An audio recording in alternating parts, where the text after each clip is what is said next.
Servus and greetings from Vienna.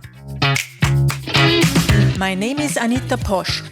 Thank you for listening to Bitcoin und Co., my podcast that's introducing the philosophy, ideas and people behind Bitcoin.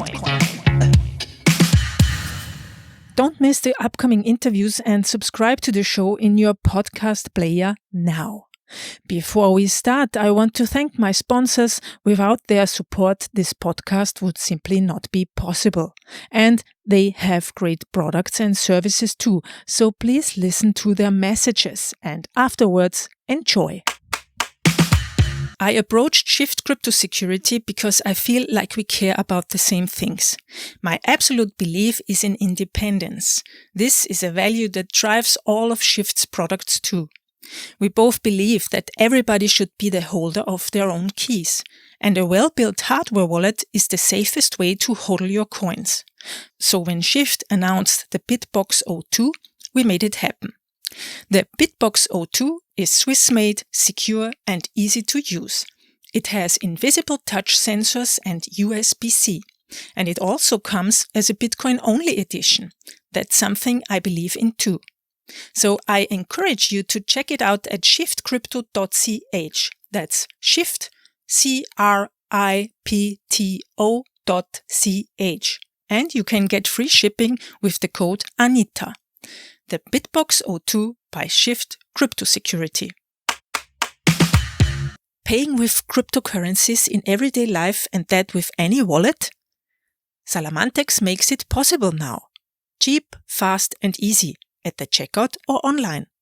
All Salamantex merchants and further information about the Salamantex digital payment system can be found at www.salamantex.com/customers. That's www.salamantex.com/customers.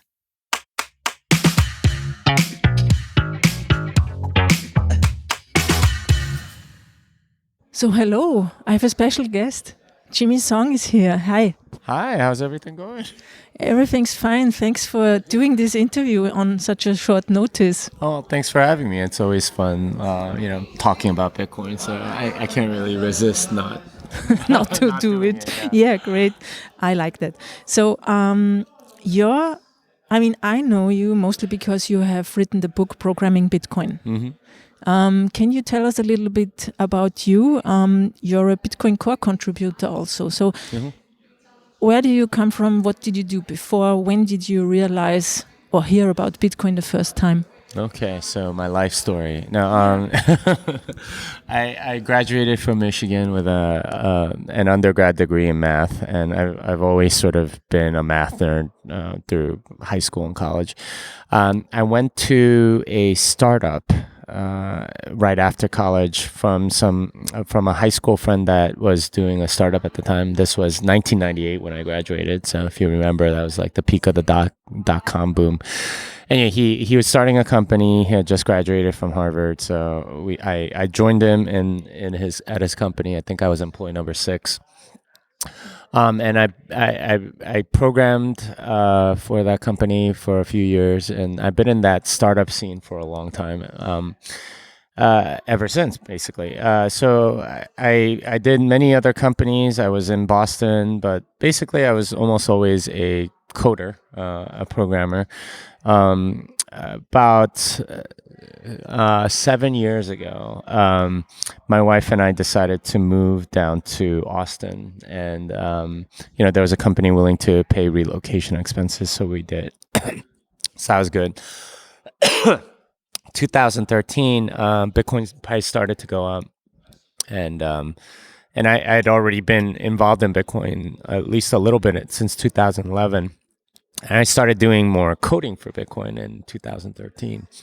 And towards the end of 2013, I was contributing to an open source project out of the Ukraine, actually. It was something called Color Coins.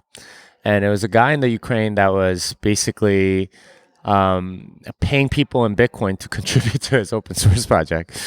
So, of course, I was like, yeah, I'll do that. And and it turned out that there were multiple people that tried to contribute to it.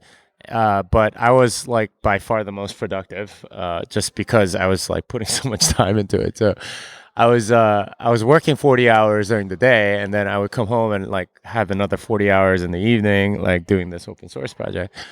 And I was getting paid in Bitcoin. So like to this day, that's like some of the best money I've ever made, right, on a per hour basis.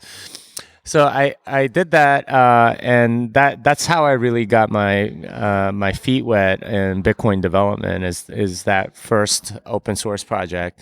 The next year, I started contributing to BTCD, which is a Golang version client for Bitcoin, and I learned a ton of stuff through that. I contributed to some other stuff, and then I got in. I started working for Armory. It's a Bitcoin wallet. Became VP of engineering there, but I know that code base pretty well. It was in Python and everything. After that, we ran out of money, so I ended up going to Paxos, and that was where I started doing some blogging and writing, which, to my surprise, got me a lot more followers on Twitter and everything. And I think it was like in the summer of 2017 that I decided that I wanted to go off on my own and try my own thing. And I started teaching these classes. Later on that year, I got a contract at O'Reilly to write programming Bitcoin, started getting conference gigs, speaking. I started being asked to advise companies. I got some consulting work, like reading papers and offering opinions and stuff like that. So, it's been kind of a wild ride the last few years. So actually you started doing it while coding. Yeah. Did you then read about it and inform yourself about economics and stuff, or? Yeah, I mean, I've always been interested in economics, but I think 2008 was when I really woke up. And I still remember just reading about how they had put $800 million or $1 billion into the banking system. And we're like, okay, they didn't collect any taxes. What's going on? Like, where did this money come from? And learning more about that, like, led me down sort of the libertarian Austrian economics rabbit hole. And, since coming into Bitcoin, I've certainly read a lot more about that, especially like Rothbard, Hazlitt, and Hayek, and Mises, and all the Austrian economics classics. But just watching Bitcoin work is probably one of the best educations you can get in economics, because it's like, okay, it's really hard money, and it's so much better than the dollar, and you can see it in the demand and price. So I feel like Bitcoin itself is an education in addition to all the other stuff that I've been reading. Yeah, definitely. Did you wear your hat before you went to Texas? No, I didn't. In fact, I didn't start wearing it until I think it was like October of 2017. So it was even after I started being involved in more publicly in Bitcoin. I was like, I've worn these boots since I've been in Texas, and I love cowboy boots. They're like the most comfortable thing, and you can wear them with almost anything other than shorts. If you're wearing shorts and cowboy boots as a man, you just look stupid. But women can pull it off, but men can't. So pretty much it goes with anything, right? Like you can wear it casually, you can wear it formally, whatever. So I love the boots, but people, like, when I go to conferences, they would still ask, hey, where you from? So I was like, you know what? I'm gonna try the hat, and I tried the hat, and it kind of has become my signature, and I now have like multiple reasons why I wear the hat. But that's how it came about. Yeah. Interesting story. So I've heard from Austin, Texas, because Tim Ferriss lives there. Do you know Tim Ferriss? I know who he is. I don't know him personally. He has a great podcast, and he is the author of the 4-Hour Workweek, the book. And Titans, Tools of Titans. Exactly. And multiple other books. Yeah, I've read, I think, all of his books. He's a very good And he's talking about Austin, that he went there because it's so a great city to live. Yeah. Oh, it's, cost of living, at least when we moved there, was relatively low. It's getting higher now, but it's still way better than San Francisco, New York, Boston, LA, like the other maybe big metropolises. It's also, no state income tax. That's a big part. You get fairly high-speed internet. There's, there's a startup culture. So, for technical people, it strikes the right balance between, or at least this is the calculation I made when we were looking for cities to move to. It's a very good ratio of income you can make versus the costs that are there for a technical person. What's the difference in between your programming Bitcoin and mastering Bitcoin? Yeah, the main difference is that Andreas's book is at a slightly higher level. It's using like RPC calls to Bitcoin Core and things like that, and it's a good way to like sort of maybe build on top of it. But if you really want to know the core protocol, and that's what I teach, that's what my book is for, and it's done much more in a stepwise fashion. One of the things that I think a lot of people in Bitcoin struggle with, or trying to get into Bitcoin technically struggle with, is knowing where to start. And I struggled with this when I first got in. It's, okay, I don't understand what the heck this is. And in order to learn what that is, then you have to learn these 5 other things. And then to learn one of those 5 other things, you have to learn these 4 other things. So you are led down to eventually like these crypto primitives that you have to kind of learn about, and those are not really understandable unless you know some of the math. So I tried with the book to teach people in a way that makes progression like a lot easier, because it's more of a learning book versus a reference book. And I think Andreas isn't exactly a reference book, but it's much more towards that category. So that's how I would characterize the difference. Okay. What does somebody need to know who wants to start learning programming Bitcoin? Python, that's it. Python, yeah. Okay. And in your courses, do you also teach them like the other parts around, like consensus and how proof of work works and stuff? Yeah, I mean that's all in the book, and the book is largely based on my seminar actually, and I condensed it and I expanded a lot of the parts of it, but it's very similar in many ways. Yeah. Okay, let's come to other stuff. I've read your Twitter tweets, and I found one which said the unexamined coin is not worth owning. What do you mean by that? I think people took it a different way than I meant, which is that like, if you're going to invest in an altcoin, you better have looked at all the code, for the altcoin. Unexamined coin is not worth owning. Vast majority of people that own altcoins don't look at the code. So to me, it's gambling, or it's trusting a third party or something else that you shouldn't be doing. I think what people were thinking that it meant was that if the coin's not fungible or something, then then you shouldn't own it. That's not what I meant. Sorry. No problem. Many people who I meet and I talk with them about Bitcoin say to me, no, Bitcoin has failed because it's only a tool for speculation, and I don't want to speculate. I don't know why, but I don't want to speculate, and it's not used for payments. Yeah, and their sort of demands of Bitcoin are, I think, a little unrealistic in this stage of its development. You're not going to have a new currency and it be used as like the unit of account and method of payment right away. That's currencies take a much longer time to evolve and so on. The thing that gets people is the method of payment thing, which to me is idiotic.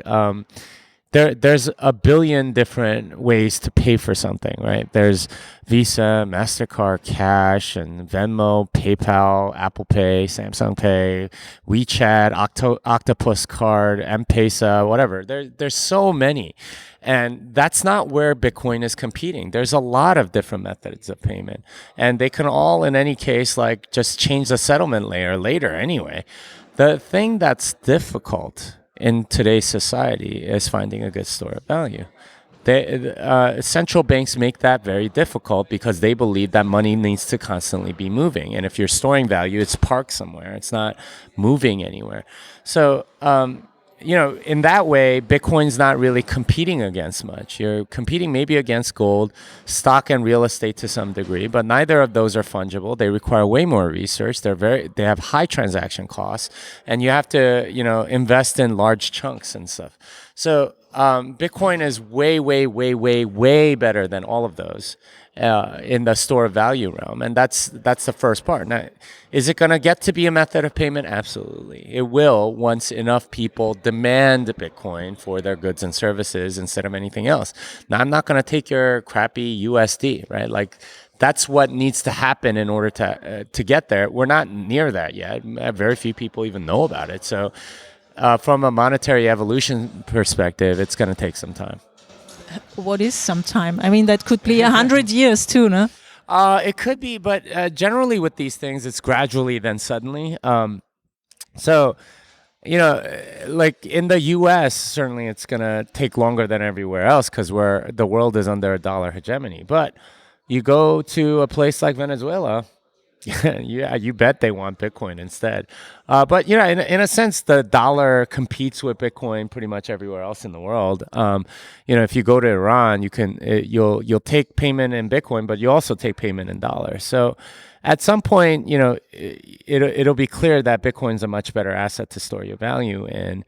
And at that point, merchants will demand Bitcoin instead of dollars. And that's really when the next stage of monetary evolution will happen. How long that'll take, it's hard to say. That's like trying to predict geopolitical war or something like that. There's a lot of factors that go in, and we don't know well, first of all, we don't know the current situation of the world really, because so much of it is opaque and hidden from us. But we also don't know what events will be happening. Like if you had a banking crisis in Germany tomorrow, where like the euro collapses, maybe Bitcoin comes into prominence very like in the next 5 years. If on the other hand, it might also take 20 years for central banks to really inflate at that rate. I don't know. It's hard to say.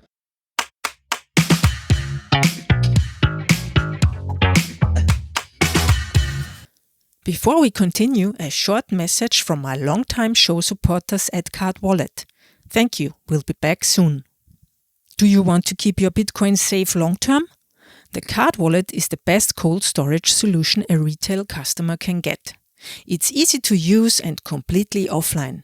No hassles with updates, passwords or hacks. I gave one to friends as a wedding gift. They are Bitcoin newbies, but with the Card Wallet even they can hodl Bitcoin securely. And the best thing is, my friends at cardwallet.com made a special offer for all the listeners of my podcast. If you go to www.cardwallet.com/Anita, you'll get 20% off the price.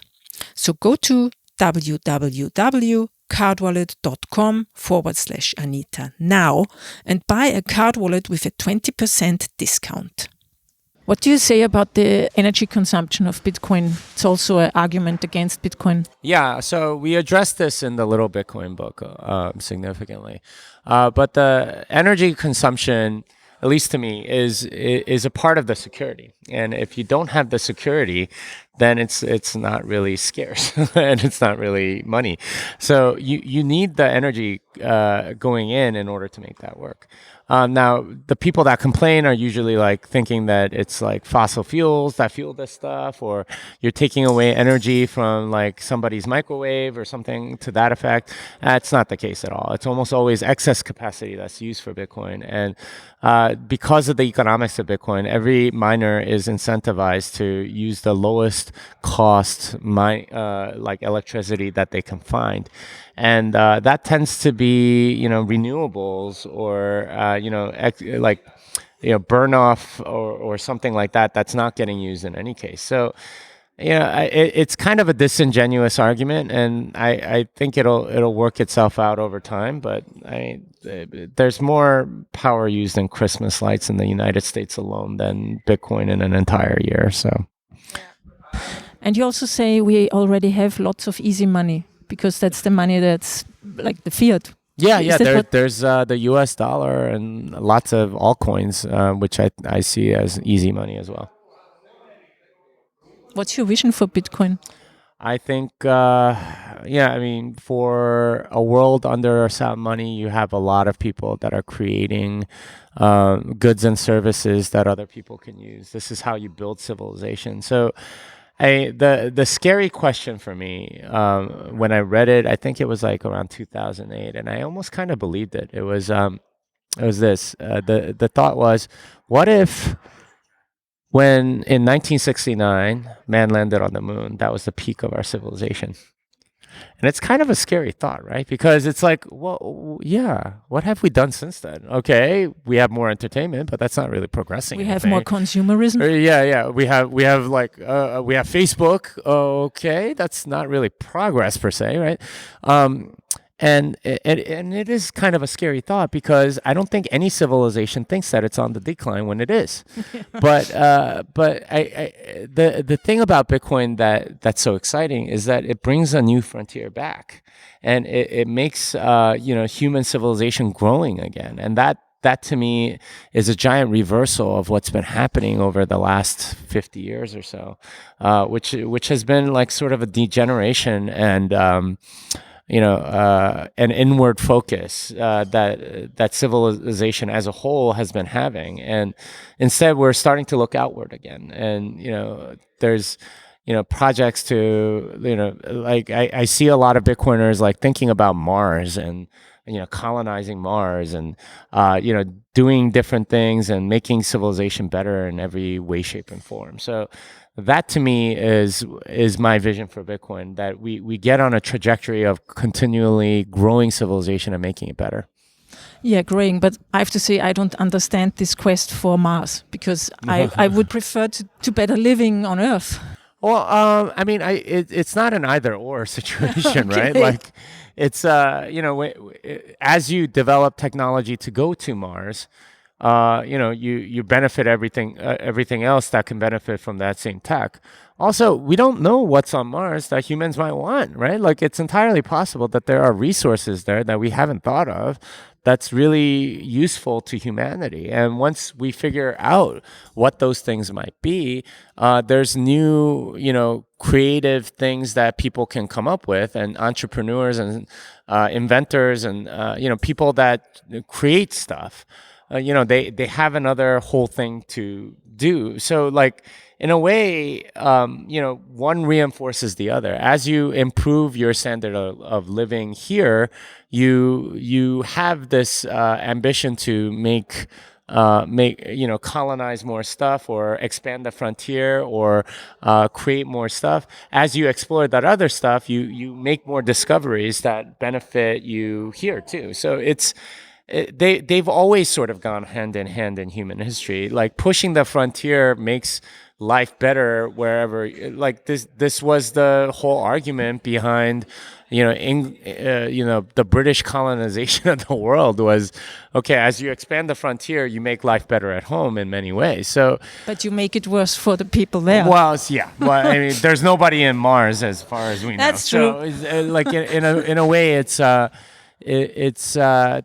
taking a bigger advantage of the environment that we're in, and this is part of the excitement around all of this. Is maybe we can do energy harvesting, like out in space or something like that, as a result of trying to figure out how to get to Mars or something like that, and then you don't need to like dig for coal or whatever, because you have solar energy beaming down from in the atmosphere. I don't know, right? Like, this is where speculation is kind of useless, but like figuring out that there are new degrees of freedom in which human creativity can be expressed. That's never a bad thing. Yeah. You mentioned Facebook before. Mm-hmm. On the one hand, I would like to ask you: is Silicon Valley missing out on Bitcoin? Yeah. I mean, there's a very large contingent that thinks it's mainly a technology that it needs to be iterated on and changed and things like that. they're totally getting it wrong because Bitcoin is money. Money is the main feature and the reason why it's important or interesting. And as a result, a lot of Silicon Valley has invested in crap that doesn't make any sense because they think it's somehow an improvement on Bitcoin, or they're taking the technology called blockchain and using it for something. It's an insane and ridiculous premise, and they are definitely getting it wrong in that respect. That said, a good number of them do understand that Bitcoin is money, and that's the one proven use case. So they're taking sort of a semi-cautious approach, but yeah, they're definitely getting some things wrong. What do you think about Libra? I think it's just another method of payment. Yeah, competing against all the other things that I mentioned before. Another surveillance method for Facebook. Oh, that probably too. They don't really care about privacy, but yeah. Yeah. What do you think about digital nation-state currencies? It's again fiat. These things are all kind of uninteresting because they're centralized. You have a trusted third party, and that in itself is a security hole.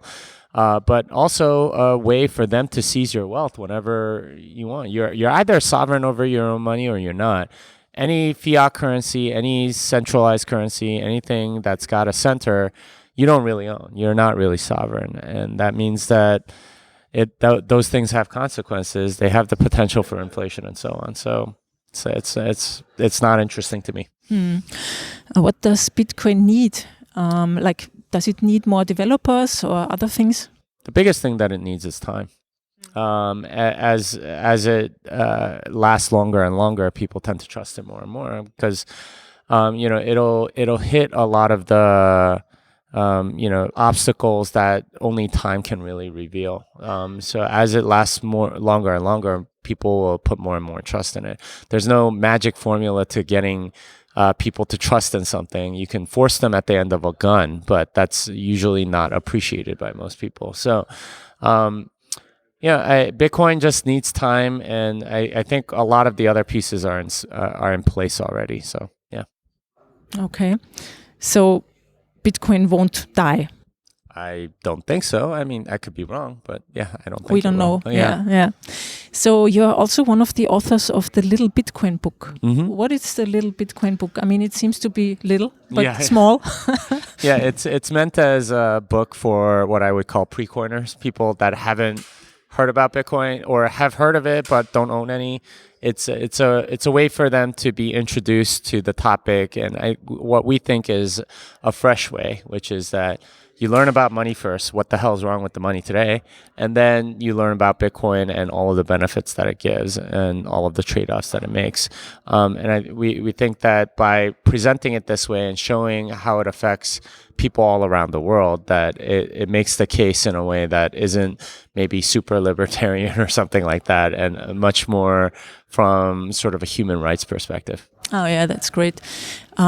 Do you come around very much in different countries? Yeah, I travel about once a month, and about half of those are in the U.S. The other half are international. I think 2018 I hit 5 continents. This year I'll probably be hitting 4, something like that. But yeah, And are you educating developers also? Yeah, I still do that. Around the world? Yeah, absolutely. Do you see, is there a difference in the approach to Bitcoin in different continents? I'm doing I'm the one teaching, so you'd have to ask the people in those countries. Okay, I thought you might. Mostly I teach the same material. So I thought maybe you talk with the people there. I do, but generally, like, Bitcoiners are cut from sort of a special cloth, and they're similar everywhere, no matter what nationality, gender, or age, or whatever. And that's the thing that I've noticed is, I'll go to a Bitcoin meetup in Hong Kong, and you'll notice that you're all kind of interested in similar things because you're questioning everything. And same thing if you go to Australia or Eastern Europe or wherever. It's South America. It's everyone that's in Bitcoin. They're already down the same rabbit holes. Yeah, I see that too. Mm-hmm. Yeah. So I also found a very nice freeliner from you on Twitter. It says, regret is thinking you're late. Yeah. Gratitude is thinking you're early. And it's still early to get Bitcoin. Yeah. So a lot of people that have a lot of regrets, and everyone that's in Bitcoin, they all have regrets, right? Why didn't I buy more when I first heard about it? Why did I sell? Why did I buy something with this Bitcoin? There's a lot of regret. And the point of that tweet was, okay, most people regret when they think they're too late for something. But let's face it, we're really early. And when you think you're early to something, and this is the perspective that my mom gave me, which was, and this is based on something like 2013, I was telling all my friends and family, buy some Bitcoin. Please, just buy one, just something. And it was around $80. I was telling everybody I knew, just go buy some. Nobody listened to me, of course, except my mother-in-law. And she was like, okay, I trust you. Just can you buy this many? I was like, okay, I bought it for her. And she's obviously very happy about it now. But I was like, Mom, why didn't you buy? Like I told you. He's like, well, I didn't really know, but like you could have bought it $80. Now you're buying it like 10,000 or whatever. And she was like, like that's one way to look at it. But I'm just grateful that you knew about it. And that, despite not getting in super early, that we know about it at all is like, I'm just very grateful about it. So I was like, yeah, that's the right perspective. Thanks, Mom. Right. Like, cause there is this sense that, a lot of people have envy over, people that got in earlier than them and things like that. And that's like regret and, the bad side of you, like sort of talking. Instead you're thinking long term and have low time preference and sort of look back from the future and see where you are at now, that's a much healthier way to think. And if you are doing that, then you'll have a lot more gratitude about what's going on right now, which is that you have this opportunity to own this asset that very few people in the world own, and that has the potential to like make you lot of money and preserve wealth in a way that no one else in the world can really do. So that's really the message is, feel gratitude that you know about it now, because there's a large population that maybe even know about it but are not buying, and they're going to suffer a lot more regret than whatever regret you're doing now. I find that very touching and moving. Thanks for these words, because I think also regret is like living in the past. Yeah. And gratitude is living now. Yeah, and gratitude. If you're somewhat living now and somewhat living in the future, it's gratitude that you have the opportunities that you have now because of where you want to go. So, in many ways, like past is not something you can change. Present and future are definitely things you can change. And having gratitude and having that perspective, I think, is absolutely critical to not just your mental health, but seizing the opportunities that you're being given. Yeah. That's a great end. Thank you very much. Where can people find and follow your work? Twitter, Jimmy Song, Medium, Jimmy Song, GitHub, Jimmy Song. My website is programmingbitcoin.com. I also have a newsletter and a bunch of other things, which you can find out on Twitter. Yeah. Thank you very much. Bye. All right. Bye. So thank you for listening. And please remember to check out the BitBox02 hardware wallets. Free shipping with the code ANITA at shiftcrypto.ch. 2 editions, both Swiss made, including a Bitcoin only. What can I say? I'm a fan. And thanks also to Card Wallet and Salamantex. That's it for today. Thank you for listening. What did you think of the interview? Did it bring you greater understanding of Bitcoin and its people? If yes, and if you want to support my show, please subscribe to the podcast in your player, leave some stars and share on social media. Feel free to contact me on Twitter, LinkedIn and YouTube, or send me a voice message via the link on the episode page. Goodbye from Vienna. Auf Wiederhören. Music, start with yes, dedicate beats. Idea, content and production, yours truly, Anita Posch.